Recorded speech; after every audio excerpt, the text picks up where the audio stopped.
Email. Oh, that's great. Okay, hello everyone. Apologies for being a little bit late, but it is Monday after all, right? All right, so welcome to today's Accessibility Community of Practice session. This is going to be so awesome. Today's session is dedicated to the Global Accessibility Awareness Day movement around the world, or what we call it as GAAD. And we are so grateful to have our very own John Jordan from the British Columbia government, who is the executive director of BC Government's Digital Trust and Security, and our friend Mike Gifford, who is the open source lead of CivicActions. So John and Mike, they'll be talking and making accessibility real. So this will be a casual discussion between Mike and John, and basically how to think outside the box around accessibility. So my name is Melissa, and I describe myself as a white female with wavy brown hair, glasses, another form of assistive technology, and a round face, and I use the pronouns she and her. I also want to welcome you all from around the world. This is so cool that you're with us today. It really means a lot. And most importantly, I do want to acknowledge the land that I am calling in from today and the original ancestors of the Lekwungen lands, now known as the Esquimalt, Songhees, and Wisanic nations. I want to honor their descendants and the way they have stewarded these lands that I am so humbled to call home. I tread very lightly on these lands as an uninvited settler. So this session will be recorded and posted on the Exchange Lab YouTube channel. So for everybody in the future, we will also be posting this across our various community channels where you can get this information and get the link. Some housekeeping.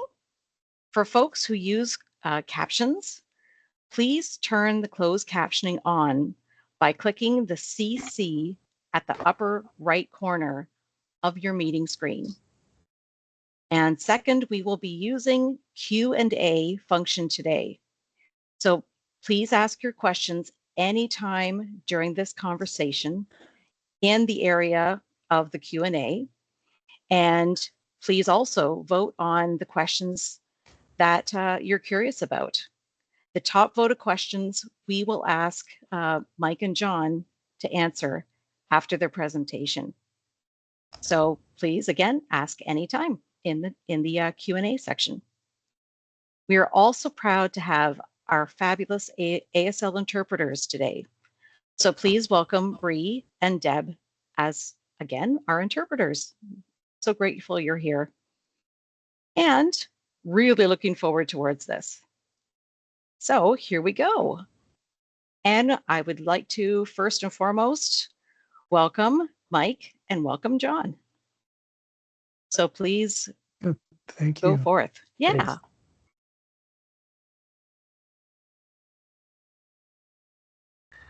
All right. Excellent. So I'm just going to begin talking a bit about the cost of exclusion, because this is something we don't necessarily think about. Generally, when we're looking at accessibility, we think about the cost of implementing it, like how much extra time, how many extra resources, where are we going to get people to do the work, to do the training and the organization to make this a possibility. But the other thing is that we have to think about the other side. Think about how people are going to benefit from having greater access to the web, and in fact to access to the built environment as well. But this is a conversation where we're focusing on the web, and both John and I are coming from the perspective of people who have a digital background and working with websites and technology, and so that's the side we're going to be speaking to here. But we know that 27% of Canadians aged 15 and over, or over 80 million people, have at least one disability. Yeah, that's a large number. that's a lot of our population. And I think that when the UK has done some fascinating work looking um, at the cost of disability, and the UK government has a departmental education calculator, so you can put in how many people are coming to your website and see just how many people would be affected from that, if they in terms of disabilities. So are we talking about if you've got 100,000 people, how many blind people are coming? That's just sort of one factor. Or how many people with learning disabilities? How many people with the mobility challenges? There's a lot of awareness that can be raised just about the number of and variety of disabilities. For that matter, how many people are coming in with English as a second language? When you start to think about the variety and nuances of accessibility, you start to think about a lot of people, and we tend to think we tend to talk about permanent disabilities, and permanent disabilities are important, but there's also both temporary and situational disabilities or impairments, and those are things that are also worth looking at as well. All of us have a situation where we'll go outside and find that we can't read our phones because there's just too much glare on our phone screens to be able to read them. It's been interesting having been to the UK in their government digital services offices and seen their empathy lab, and had a chance to watch and to look at their blog posts over many years. And there's a lot that can be learned from the example in the UK. I also wanted to highlight the Purple Pound, which is a study from 2017 looking at how much money is being left on the table because services are not accessible, and they estimated it to be 249 billion pounds. In Canada, the estimate is $337 billion. So it's a lot of money that Canadians or tourists are not able to spend because of because the services are not accessible. Next slide. So we also need to think about seniors. There's a growing population of seniors in British Columbia and around Canada, around the world, and people who have disabilities, people who are seniors tend to get more disabilities. As we grow older, a lot of our abilities change over time. I think that's a really important thing to remember. All of the abilities we have today are not things that we can guarantee are going to be with us in the future. But taking the time now to go off and make digital services accessible is really important for our future selves. But it's also the least expensive way to support those residents who have disabilities now or will be getting them in the future. We are mortal as a species, and we need to keep that in mind, that we can't assume that our abilities are going to be with us forever. And strangely, we do tend to think that way. I also wanted to highlight, CivicActions does a lot of work in the U.S. In fact, all of our contracts are tied with the U.S. federal government. And it has been very strategic to think about how the U.S. government has brought in Section 508 to tie in procurement and to find ways to try and improve the whole economy, and to say, how do we try and use the leverage of government to make sure that the whole economy is more accessible so that we can be more productive as a country. And now there's been some advances and regressions over time, but there's some really fascinating work that's being done even now in the US around accessibility, certainly at a state level. I also wanted to highlight that there's a lot of opportunity by working together, although there are costs to going on and producing a higher quality service, and making your content accessible is a matter of being a higher quality.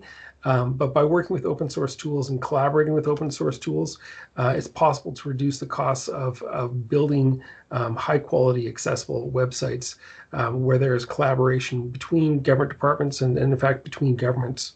And with that, I will pass it on to John. Okay, thanks for that, Mike. I'm going to pick up on a lot of those themes. But as Melissa said, I'm John Jordan. I work for the Government of British Columbia, and I've been involved in software development and technology industry for over 30 years now. And so today I want to talk a bit more about sort of my personal experience and how that's led to some different kind of thinking for me, although that, like Mike said, there's many people with different kinds of disabilities. So hopefully I can add my voice to that, to this problem area.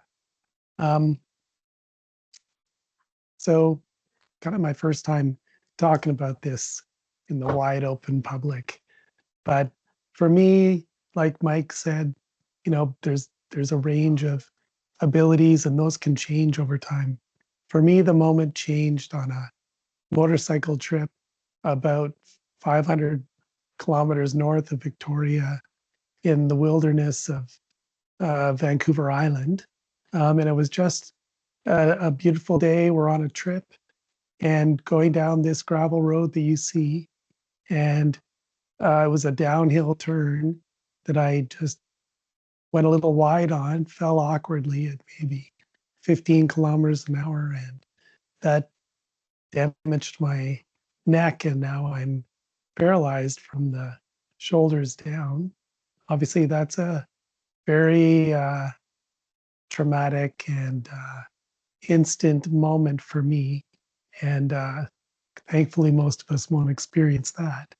But we will experience changes over time.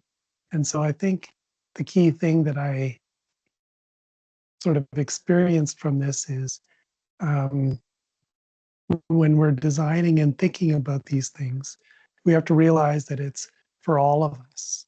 We're all going to experience some sort of ability degradation over time. And we need to just make that a part of our flow. So yeah, by the way, when you're thinking of questions and so forth, I'm happy to answer any and all questions. Doesn't matter if you're curious about life as spinal cord injury or digital systems design or whatever. I'm not worried. So based out of that personal experience, I started to think, and because I work in a team that's tasked with designing, a very important digital service for British Columbians, which is the digital identity and main ways that British Columbians are going to access secure services.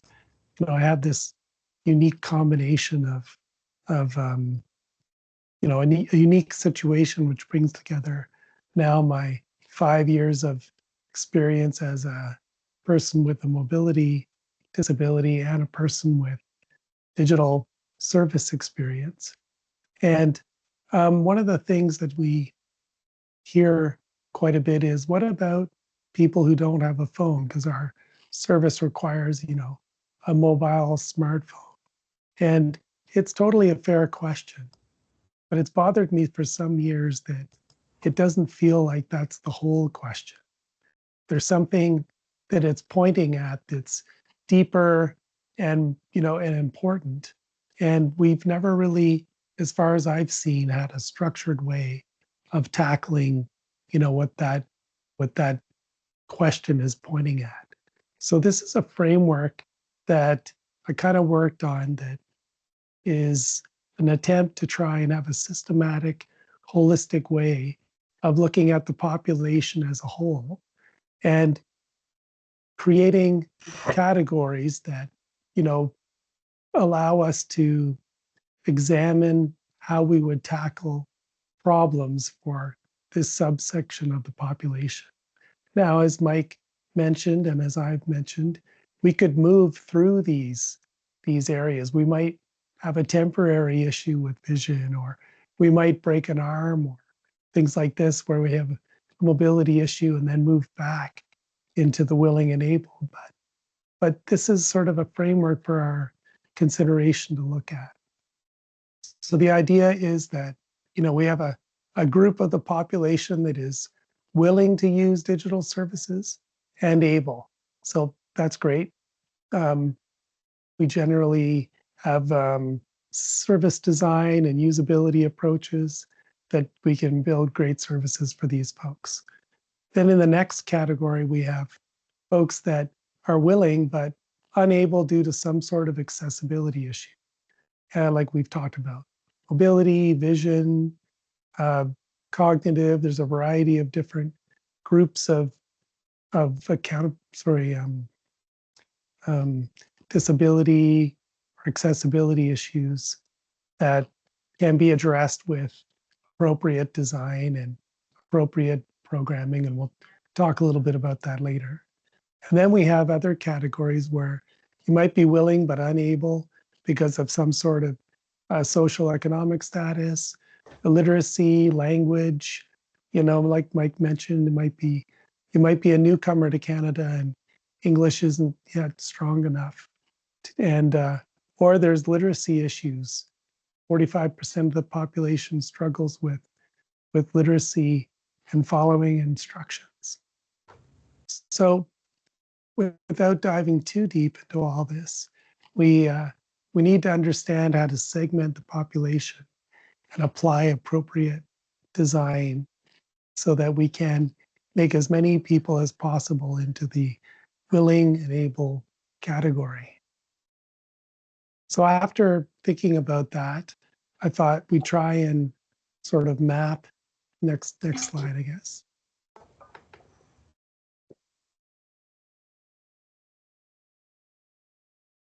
Yeah, I thought I'd take a crack at seeing if we could do an estimate in terms of the British Columbia population, how many people might at a certain point in time be part of one of these categories. And the numbers are, not meant to be 100% accurate, but to give us, rough orders of magnitude.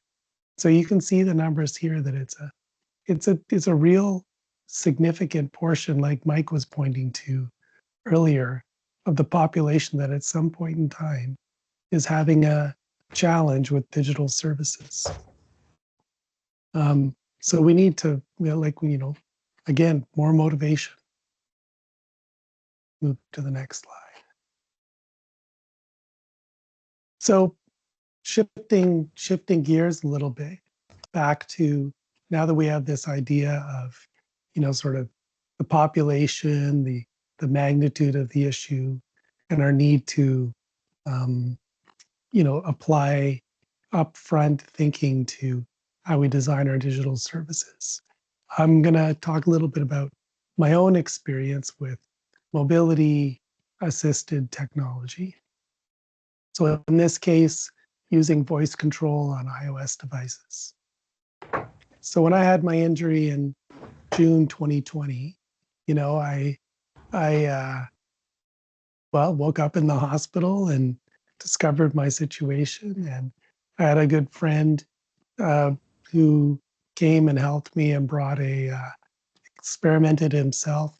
He sat on his hands and turned on voice control and learned how to use these systems so that he could help me get started. And so he got an iPad stand and an iPad, and he brought it to the hospital where actually it was COVID. So my wife brought it to the hospital because there was only one person allowed. That was another fun story, but for another day. But we got set up on the iPad and I started learning how to use voice control. And it was great because I could FaceTime people and so forth, and stay connected. And the folks at work, stayed connected with me, and that was very, very helpful. And I'm very grateful for that. However, there are a bunch of issues, little bumps, sort of akin to the built environment. It's like having a spot to park in the parking lot, but then rolling up to the curb and it's 4 inches high. So it's great to have these things, but it's got to sort of work smoothly for certainly the main features. So I gave a few examples here. For example, in Gmail app, the reply to function doesn't have a voice control handle. So I have to resort to another technique called grid, which means I have to use 3 or 4 voice commands instead of one. And because my voice weakens over the day, that becomes more challenging. And there are many examples. And, you all can try it. Go in and accessibility settings and turn on voice control, learn a few commands, and see how it works. So the bottom line is it's great to have these technologies, but we need them to work for the main functions, as many functions as possible, smoothly. So finally, based on that experience over the first 3 years or so until I was able to use a MacBook Pro, you can kind of see my head moving around. Well, in my cap here, I have a gyroscopic mouse which moves my cursor. And my same friend modified a Birkenstock sandal with a Bluetooth mouse velcroed under my big toe, which I can move, which I use to click. So that really changed the game for me. But for these first years, and I still use the phone when I'm not on the computer, so I still experience these road bumps. So that got me to thinking, what could be done to improve this situation? Because right now the onus is on people with disabilities to tell these companies, hey, I have a problem. And that sounds fine, except in my experience so far, submitting bug reports hasn't really resulted in any change. And further, when you're only using voice control, submitting a bug report is actually almost impossible given the tools that they give you. So let's move to the next slide. That brought me around to somewhat thinking like, okay, the tools that I'm mentioning are often built by these big companies. And the big companies that provide these platforms also provide all of the developer and tools that are necessary to build things. So, and as you can see, my kind of strong poke here is that these companies are making untold, like unprecedented amounts of money, $100 billion a year.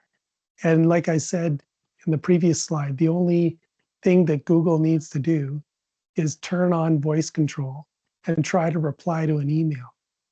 So, my point is, I think, obvious. Surely one person can turn that on and try it. I mean, I don't think that's too much to ask.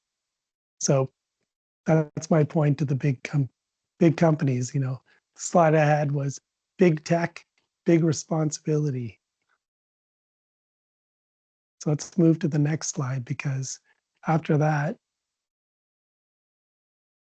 I realized that, Mike works on the accessibility for Drupal, which is a major web content management platform, and works really hard to get those tools to be compliant with a standard called WCAG, which is, I don't know, Mike, what does it stand for? I can't remember.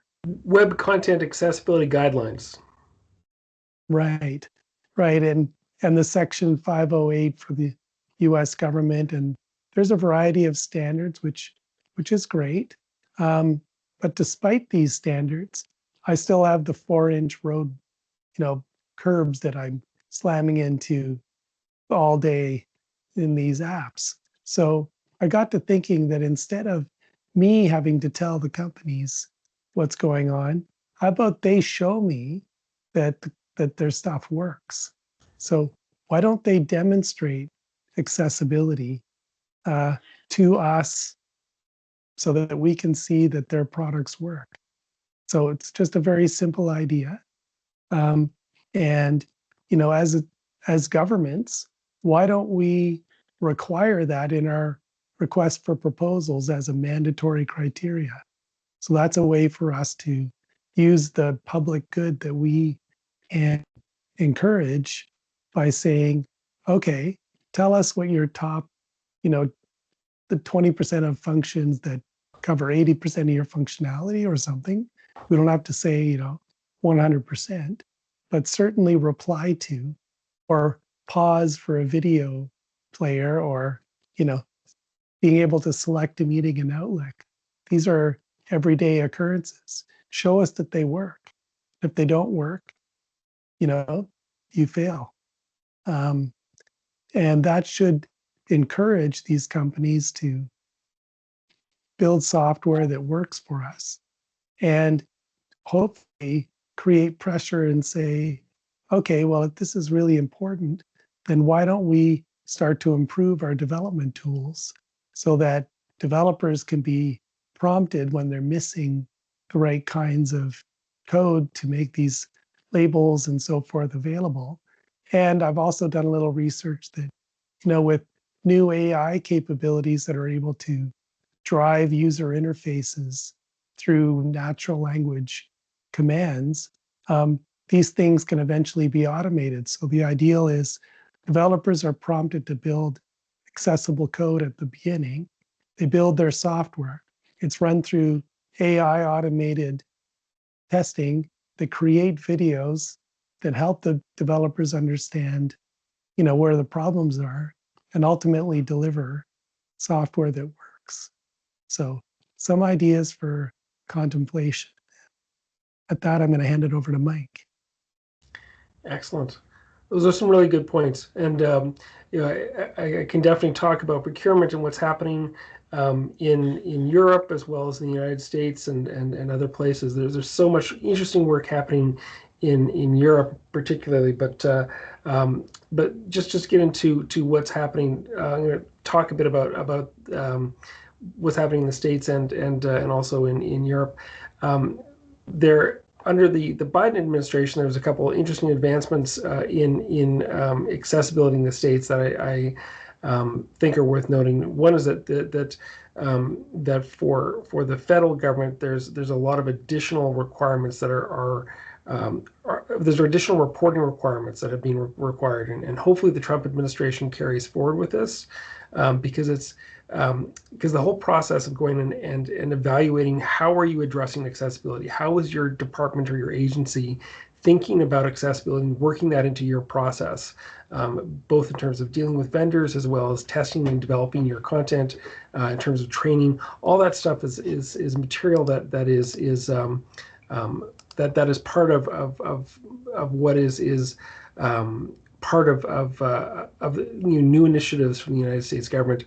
On a state level, there's a movement to upgrade to WCAG 2.1, which isn't the latest version. The latest version of WCAG is 2.2, and there's efforts to work on 3.0, and that will be a big change when that happens. But there's still a lot of government departments that are holding back towards WCAG 2.0, which was written just after, or was published just after the first iPhone was released. And if you think about the kinds of experiences we expected back, all that long ago, like the web has changed so much since the iPhone came out and people started to use smart devices. We have to move beyond that. In the U.S., there's also an organization called the Office of Management and Budget. And again, under the Biden administration, there's a memo called M2408, which has some really great clarifications on how to build and set up infrastructure for government agencies, and they especially have included in here the testing with people with disabilities. So it's not simply enough to go off and get an accessibility expert to do this, but there are roles to have user research with people with disabilities, and to make sure that people with disabilities are invited into the process for developing these new interfaces. Trump has not been a big advocate for accessibility, but under Trump 1.0 and under the most recent Trump administration, there has not been significant cuts, and still Section 508 is still the letter of the law. It's also interesting to look at what's happening at the state level.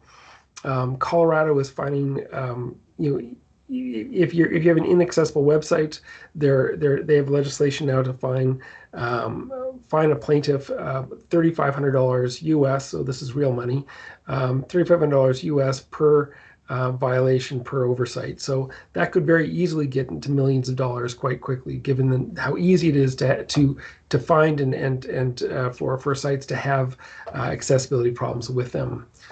Next slide. So Europe is doing a lot more to go off and to lead the world, and I know this partly because I've been involved in evaluating accessibility through the web accessibility, sorry, the Internet Archive's Wayback Machine and the Web Almanac. We've been able to crawl 17 million websites around the world, and I looked at government websites as part of that, as being the editor of the accessibility chapter this last year, and I could see that Europe is really charging ahead on accessibility, and that's partly because of the Web Accessibility Directive. And it's going to get better with the European Accessibility Act, which is coming into force this year. There's a bunch of stuff that the European Union has brought in for this. One is having a structured accessibility statements, that they're really feedback loops. Like in Europe, these accessibility statements, which every government agency needs to have, is designed to really solicit information about what are the broken elements of a website. It's not a blank claim that says we meet the EN 301549 standard, which is the European standard. It is an effort to say we are trying to meet this, and if there's things that if you find barriers that are stopping you from doing the work on this website, please let us know, and we'd like to fix them. That's a very different attitude than what we've traditionally seen in North America. They also have government-wide reporting that is public, so you can compare with what the UK government says that they're doing on accessibility with the Netherlands or France or Spain, and the UK is generally included in this because although they're no longer part of the European Union, they were, and they built in all the member states had to go off and create their own national legislation around the Web Accessibility Directive. And so there's national laws that are independent of the European Union that are part of the UK. So it's something that's still continuing, even though they're no longer with the European Union. And I also want to just highlight also that the web is changing all the time, and the EN 301549 standard is an evergreen standard. It doesn't yet meet WCAG 2.2. But it is on in the process of doing that. Once that standard is being reviewed, they will go off and evaluate it. They'll try and make sure that they will implement it. But there's a goal to making sure that there's always an up-to-date version of the standard that the governments need to meet. And the government of Canada has adopted EN 301549 and created a Canadian version of that. And I think that's really the direction that most of the world is going to be going, because it is looking at how do we meet the needs of citizens today, not simply a matter of how do we adopt a standard that was written 2 decades ago. It's not quite two decades with WCAG, but it's WCAG 2.0 isn't quite 20 years old, but it's getting very close. I also wanted to highlight that the European Union legislation does affect global businesses, because if anyone is selling into the European market, which hopefully a lot of Canadian companies will begin doing, that's something that they will need to meet the EN 301549 standard as part of that exporting into the European market. So that's important for us to be able to help prepare our companies to be able to support the exporting to a European marketplace. And that's it for me.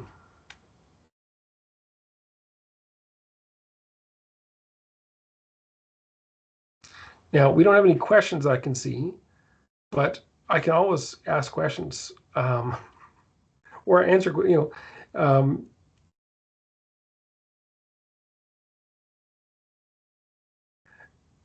Oh, Shara, you I think are there are some muted. questions. Thanks, Shara. Thank you, Melissa. I was just saying, Mike, I did have some great questions come in while you all were speaking, and I'm ready to fire them at you now. So Excellent. first one is directed, I do believe, at John. What is the most impactful assistive technology that you've adopted in your use? What qualities make it a success? I guess for me, in terms of digital um, services, it's voice control. So that's certainly the assistive technology that works best for me. I have tried a few others, like eye tracking wasn't so great for me. Switch control, which is essentially the idea that you can use buttons to move a cursor around on the screen. Very cumbersome, although in the early days, um, I used I used a combination of voice control and sip and puff because Zoom and Teams didn't have voice control active during a call. So I couldn't hang up on my own. So I was calling my caregiver or my wife or somebody around me to hang up calls or mute, which wasn't a huge amount of fun. Of course, in the physical world, my wheelchair is my most important device because, well, but obviously I couldn't get around without it. And that's what this little white straw is here. Is it's a sip and puff control, it's called. So I blow or I sip, blow or suck, which isn't as polite, but there's a hard sip and a hard puff and a soft sip, a soft puff. So it's like 4 buttons. I use that to turn and go forward and go in reverse. And that can also be connected to my iPhone via Bluetooth to become 4 switches as well. So there's a few examples. I just want to quickly add to that in terms of web development and just technological developments in general, people will test with a screen reader, but very few firms test with voiceover or Dragon Naturally Speaking, and that's a real problem for a number of users. So yeah. Thank you for that, Mike. I was about to add that it isn't just about the voiceover and this. Yeah, that's very good. We have to keep it all in perspective when we're doing our testing and whatnot. As a bit of a part 2 to that, wondering, John, well, first of all, there's a question about, were you working in digital design before the motorcycle accident, or did you get into the field after your lived experience changed? I've been in software development. I was leading the digital trust team here for many years. So definitely, even I met Mike for the first time in, I think it's 2007, Mike, to do my first open source website with the government of Canada. And we worked on web accessibility extensively back then. So definitely before, but certainly I have a different perspective now. But as a public servant, we have the mindset of trying to help as much of the population as possible, but with different levels of success. Absolutely. How did you find coming back to the public service with the level of accessibility that was available to you? Well, I mean, it was the folks that are around me and stuff have been really, really great. So I was very lucky to have a very supportive, everybody's been very supportive, from my peers to, my superiors. They provided me with the tools that I need, which really isn't too much in terms of digital stuff. And they did their best to include me when I was able to. Even took meetings, and when I had the time and energy, when I was in the hospital in my bed and I had a ventilator, and oh my goodness, it was tricky.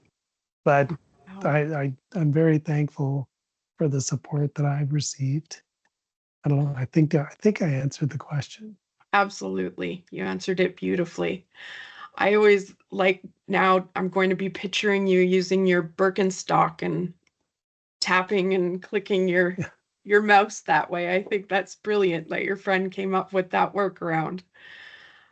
Here's the question. In a work environment with multiple platforms and not necessarily the same across ministries in the BC Public Service, for example, what is the recommended change for accessibility compliance we can adopt that would make the most impact across all platforms? I can start with that anyways. Yeah. We should always be designing to web standards, to an open standard. We should be building not to a particular browser or a particular set of technology, but to an open standard. And in fact, we should be demanding that anyone who supplies technology to the government is building towards that open standard. That's one of the reasons that I had hoped that getting Drupal to be accessible was going to be more easily adopted by the community, and it was, because there was already, before I started to work on accessibility, a commitment towards looking at that open standard and caring about standards as an organization. So government needs to do that. And then, as far as different assistive technology, like there are going to be some variations there, but there's a lot that can be worked around, and a lot of personalization that's possible as well with the web. There's a lot more tools now than there were 20 years ago. And we just need to be smarter at how we go off and use those tools, working within, first for those open standards, because we don't actually know necessarily what software we're going to be using in 5 or 10 years time as governments. Like there may be changes that we need to adapt and work with. Absolutely. Any Yeah, and insights there, John? I think on top of that, like that's the sort of how technology providers can do things. But like the idea that I'm trying to start to promote is, but on the demand side, we should be more demanding. Mm-hmm. Like let's demand that it works, and let's not let them sort of say we really care. Because I literally have emails from major vendors saying, thank you so much for your input, with this problem and so forth. This is accessibility is a top priority, and it's been months since I've heard from them, and it's very discouraging. Like I'm well supported and very lucky to work for the public service and so forth, but I am having more and more conversations with folks that say we're born with a disability like cerebral palsy or whatnot, and they live on a disability check, which frankly is $1,400 a month, and they live in they live in subsidized housing, which is $600 a month, and that's what they live on. They don't have the capacity to advocate for themselves necessarily. Absolutely. So, um, I lost a bit of track of thing, No, but that's okay. You answered that beautifully, demonstrating. They got to show us that it works. Yeah, Don't just tell us they're compliant. prove it. Yep. I like that. There are a ton of questions, John, about the population numbers that you shared and where the estimates for those populations came from that you used. Sure. So me and my research buddy, and actually hugely helpful for accessibility, is ChatGPT. So we worked together to, again, like come up with a little model. So the numbers come from sources like, of course, BC Stats, population numbers for BC, Canadian Survey on Disabilities, which have estimates of the number of Canadians aged 15 or more with disabilities, which is 22%. Then you adjust that for BC populations. There are studies on literacy. Of course, there's this idea that kind of is coming into my mind, and there's some other academic models. I call it full stack inclusiveness. So for a website to work for somebody, there's a whole bunch of things behind the scenes that need to work. Like, for example, they have to have internet access. They have to be able to afford a device. You know, the device has to meet the minimum requirements for a phone, for example. We require a device to be X number of years old so that it supports the latest security features, and so forth. So this is the kind of data that goes behind estimating the numbers. Fantastic.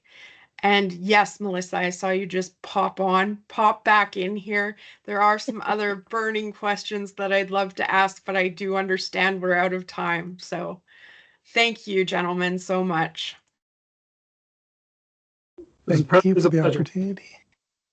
And ditto on Shara's hugest gratitude for this. This has been amazing. I'm so grateful for the both of you to be here. So thank you, everybody. Have a wonderful, wonderful afternoon, and so grateful that you joined us for this conversation. And if you want any more information, feel free to join us at the Accessibility Community of Practice as well. Yes, indeed. If you are within government, by all means, please do so.